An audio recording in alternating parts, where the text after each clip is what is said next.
এটা হলো শেটাবাঙ্গা পুকুরের শেটাবাঙ্গা এক ভয়ানক জঙ্গল, এবং আজকে আমি এই জঙ্গলে 24 ঘন্টা সার্ভাইভ করে দেখি আমি সেই জঙ্গল থেকে বার হতে পারি কিনা। ম্যান ভার্সেস এসবিজির এই পার্টে অনেক ইন্টারেস্টিং কিছু হতে যাচ্ছে, তো সবাই চোখ রাখো এই চ্যানেলে।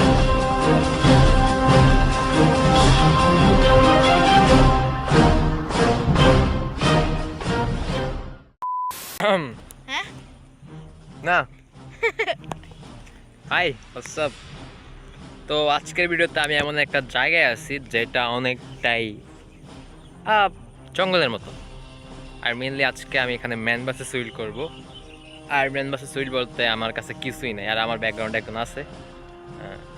কইলে তো মেনলি এখন আমাদের এই জায়গায় যাবো। গাছ আছে, গাছটা থেকে পুরো বন জঙ্গল আছে, যেখানে সাপ থাকার পসিবিলিটি একদমই জিরো। তো এখানে আমরা চাইলে যাইতেই পারি, সমস্যা নেই, চলো। যেমন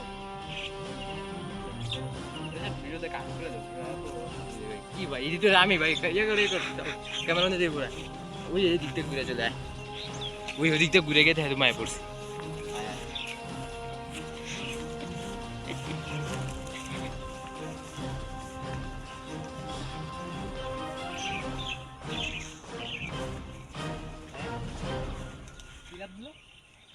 নাস তো গাইজ মেনলি কিন্তু আমরা এই পুকুর অ্যামাজন জঙ্গলের মাঝখান দিয়ে যাইতেছি। আর অ্যামাজন জঙ্গলে দেখুন কত বাজে অবস্থা হয়ে গেছে। আর এই সাইডে কিন্তু একটা লতা আছে, এই লতাগুলো কিন্তু খাওয়ার জন্য অনেক উপযুক্ত, চাইলে তোমরা এটা ট্রাই করতে পারো। এই লতার নাম হলো শেটাবাঙ্গা লতা।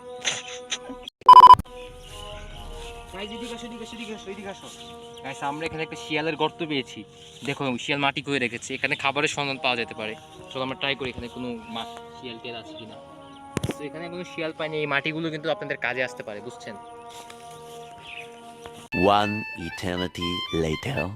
কন্যার একজন আদিবাসী দেখা যাইতেছে, অ্যান্ড আই গেছে আদিবাসী থেকে আমাদের দূরে থাকা উচিত। আবার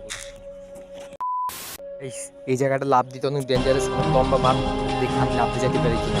তো রেডি, 1 2 3 তারপর আমি মানুষের সন্ধান পাই এবং ছুটে যাই তাদের কাছে আমার সাহায্যের জন্য। এবং হ্যাঁ, আপনারা যারা এই জঙ্গল আসবেন সাবধানে থাকবেন, আমি অনেক কষ্টে এখান থেকে সার্ভাইভ করে বেঁচে ফিরেছি।